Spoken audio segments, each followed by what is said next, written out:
Natalie Potts, personal development and business coach, and each week I'll bring you an inspiring person or message to help you unlock creating and living a life full of energy and happiness.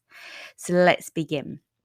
Today I'm going to be talking about why you need a coach right now, even in the most uncertain of times. I'm going to make it really punchy. I like my podcast to be short and kind of 20 minutes because I just feel that anything more than that, sometimes we just don't have time for. And then it kind of loses its value if you feel that I've got to come back to it and then you don't get the chance to. It doesn't help with us feeling overwhelmed. So, starting off, I'm going to talk a little bit around coaching and what it means because I get lots of questions asked around this. And almost all of the most successful people in the world have something in common. There's lots of things, but the one thing they've had is they've had a life coach. They've had a mentor or someone help them along the way. And I speak to many people about starting coaching, whether it's in a business or a prospective client, someone's trying to find out a little bit more and whether it's right for them. And I've recently discovered that one of the most gratifying parts of this for me now is that taking somebody else and helping them on their journey not only serves them, but it helps me grow and learn as a coach and as a person. So the combination of two people working together and growing together is so powerful for me. So that's why I absolutely love what I do and I'm really passionate about it. And I want to kind of uncover some jargon and myths around coaching today, just because there's a few kind of points out there and questions that actually aren't probably what you're thinking about coaching and you just want to get a little bit more clarity about it. So hopefully that's what I'll serve purpose in doing today. So what is a life coach? A life coach is someone who helps you identify your goals and develop an actionable plan to achieve them. So they will coach and help people by encouraging them to be the best they can be and showing the areas of their life where they need to improve or do something slightly different. So just as way as a football coach would help you kick the ball better or do it in the right way, a coach will help you do more things that are important to you and also do them better. So you really do need the experience, the enthusiastic support, the passion of a coach who will help you get a clearer perspective. And this is the same for if you're a CEO, an entrepreneur, a business leader, a business professional, a mum, any relationship. This will help you maximize your potential and reach your desired results. So what does a life coach do? So a coach will help you move you from where you are now to where you want to be. And it will get that commitment part from you. So it will really get you tapping into what drives you, what your core values are. I'm listening to a really great Audible at the moment, The Storyteller's Secret, and it's all around TED Talks and how you convey your story. And in this, he asks a beautiful question at the start, and it is, what is it that makes your heart sing? What is it that gets you up and out of bed every single day? What is it that you feel passionate about that you want to go and do? And you see people that when they love what they do, it isn't work.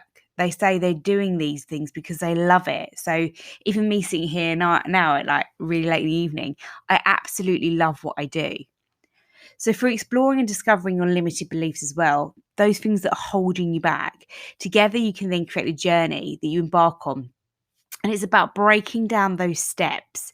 And I always make this really clear to people. Have a really long, compelling vision, potentially. It might actually be that it's 3 months, 6, 9, 12, 18, 10 years.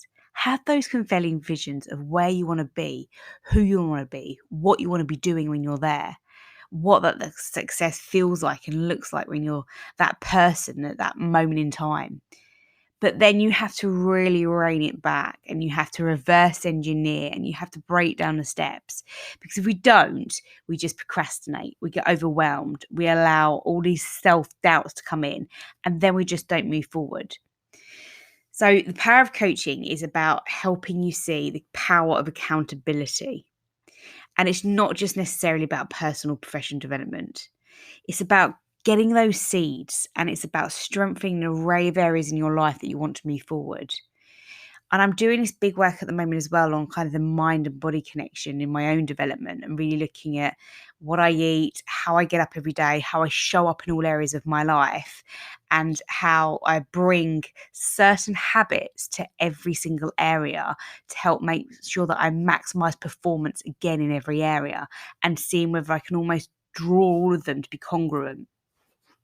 So it's about, you will start to see how you can embed and bring those habits to serve you in all areas of your life. And when I do DISC, which is the personality profiling with clients, what I love about this is when they have the moments when they rock up to the session after and we discuss the report that they've got, which tells them all about their default personality.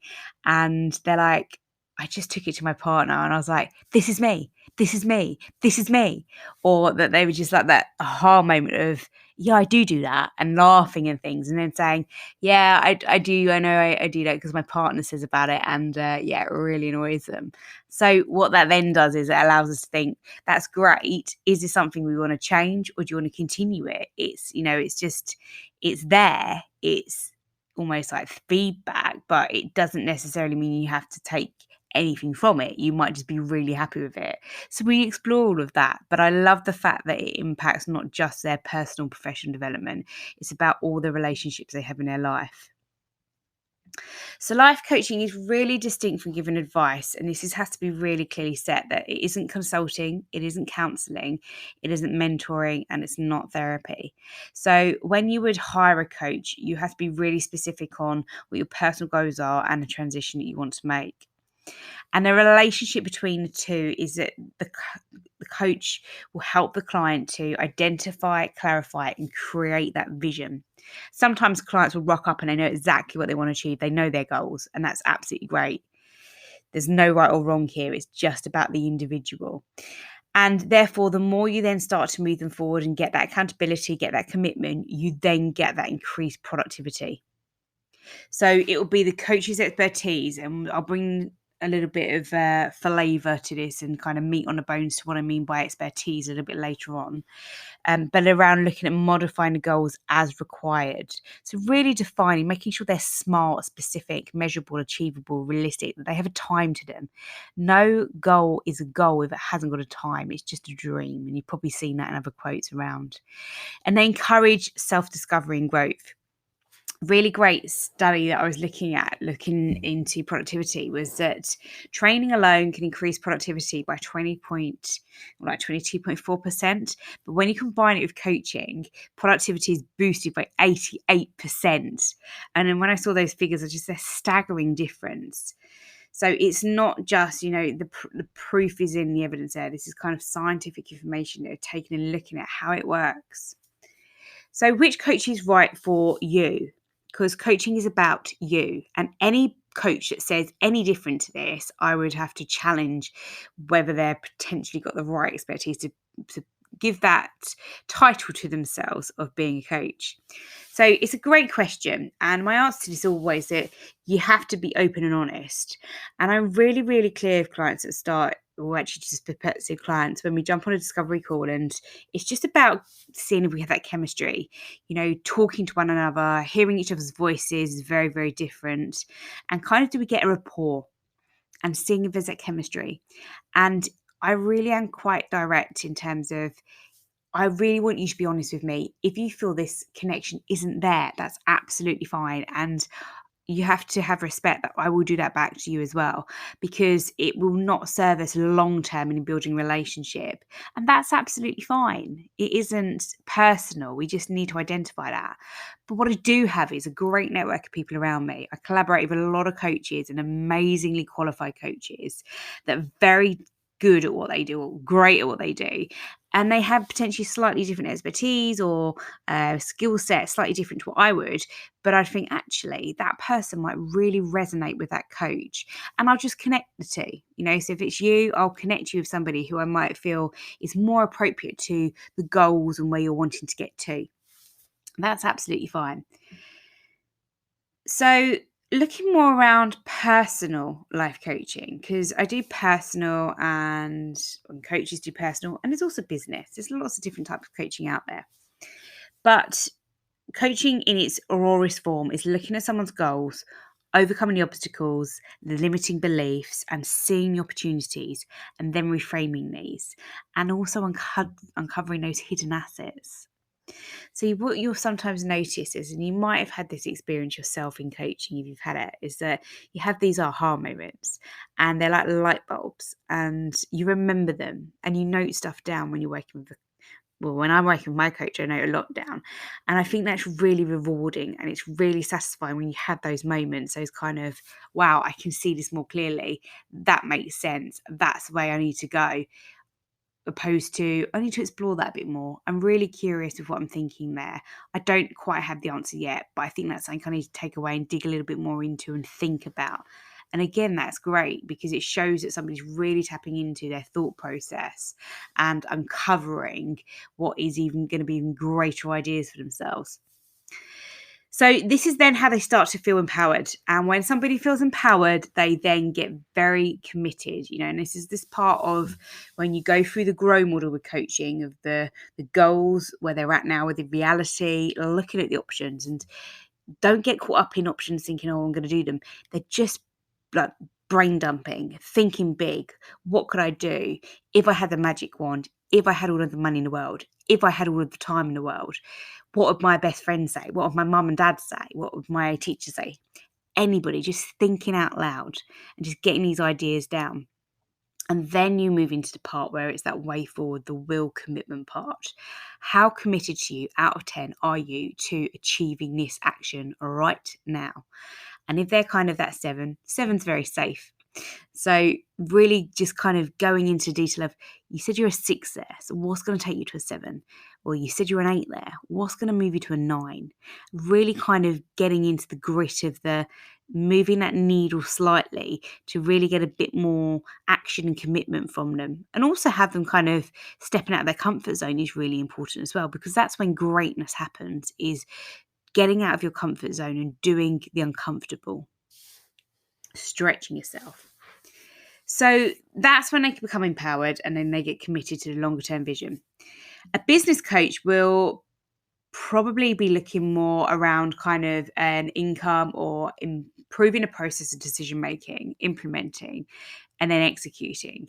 It might be more team based. So my experience with business coaching is that you work with corporates or business teams, and what they want to do is they've been given some feedback. So it might have been their personal performance review, and they've kind of said, this is the feedback I got, this is what I need to work on, and this is where I need to show up in a team.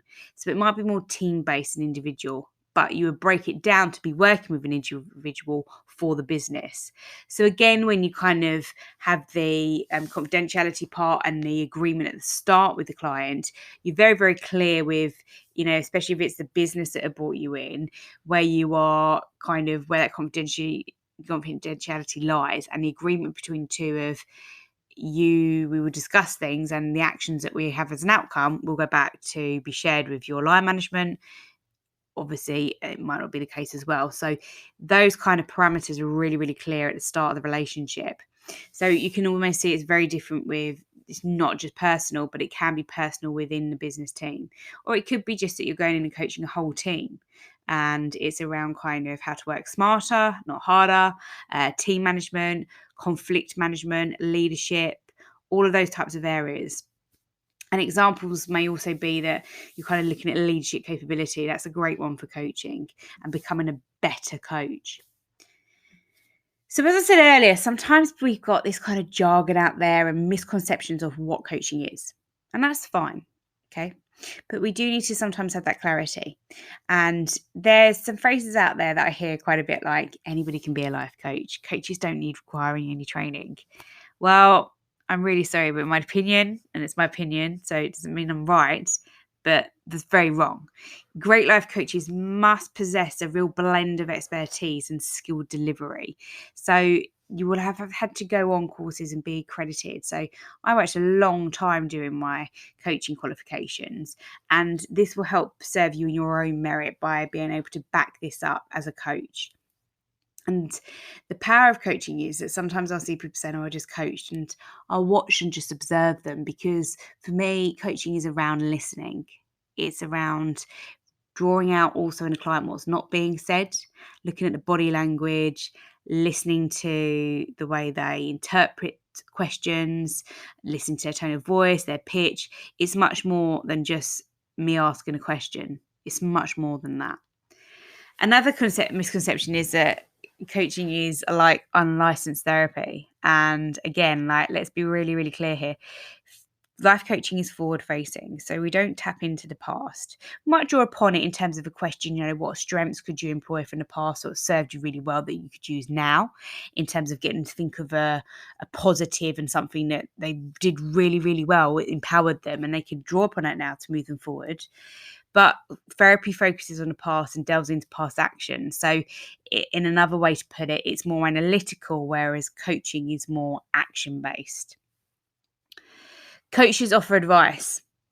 Well, they can do, but when they do this, they would be really, really clear that it's mentoring, and it would probably be where they've got a similar skill set or expertise. So they wouldn't be talking specifically about something that they don't know about. And if it is their mentoring, it's because they've been there and done that, and they were kind of more focused on knowing as expertise to be able to share experiences with the client to help them. So it's about drawing the outcomes from the client as the expert with coaching and then helping them to implement them. And again, coaches don't judge. They suspend all of this. They just are very neutral, and they are about creating a safe environment with the client. So whether you are considering becoming a life coach or working with one, hopefully this offers some value and an insight and just clarify some key questions. And this will help you then be more confident in thinking about, is this right for me? And it might be that it's not right for you at this moment in time, and again, that's absolutely fine. But find out what is right for you. Find out if it is therapy, if it is counselling, if it is that mentor. And creating a life on your terms is exactly this. It means being open-minded and knowing that you need the support, but going and finding the right support. And really feel trust in that no one ever makes it really big on their own. They have amazing, great people around them. And Jim Rohn has that amazing quote out there: you are the average of the 5 people you spend your time with. And honestly, this is always when I'm asked kind of what your free tips in life or coaching, anything, I'm like, look at the network around you. Look at the people that you are giving your time to and investing in, whether it's friendships or any relationships, because it will have an impact and effect on you. Whether you like it or not, conscious, subconscious, it will impact you. So have an intention to self-reflect and always continue personal development. Don't think of it as woo-woo. Why should we want to wake up every day and do what we love and want to improve and be the best versions of ourselves? There is plenty of billions of people out there doing this, yet we seem to kind of restrict and hold ourselves back with our self-doubt and our thoughts to think we aren't good enough to be able to have that life that we want. But you cannot leave it to chance. You have to develop and get the right habits, challenge yourself, put yourself out of your comfort zone, and allow those thoughts not to hinder, but to serve in your growth. So successful people will take charge of their vision. They invest and they focus on becoming, as I said, every single day they want to be that little bit better. So if this has inspired you, please share it. I really love hearing from people as well when they kind of share their thoughts. Even if it's like, I took one nugget, that's one nugget that you didn't have at the start. And I love that. Be open-minded, reach out, leave a review, and get in touch with me if you would love a free 15-minute discovery call just to see how it can get you started on changing your life in as little as 90 days. And I say 90 days because there isn't too much that we can really take big action on in less than 3 months. So, and I really want to get the commitment from the client. This isn't about me wanting people for the sake of it as my clients. I want to help people. I genuinely want that. And as much as I said they're not the right client for me and I'm not the right coach for you, I genuinely want that to be the case, that we are honest about that part, because this is about you moving forward. It is all about you coaching. And if anybody says any different, you should challenge that, absolutely. So kind of again drawing a close. So thank you so much for listening. I really do love doing these and I love hearing from you. So please connect with me on my social media. I'm at Natalie Potts Coaching everywhere, apart from my Facebook community, which is Living a Vibrant Life. And I would love you to get involved and be on there. I really want to hear from you. So drop me a question, share your thoughts, anything. And as always, I hope you take action today. So like I said, if there's 3 things, write down those 3 things now. Because if you leave it and delay it, you will forget it. Honestly, do it whilst you have that momentum, and this will help you get consistency. And whatever you do, have a great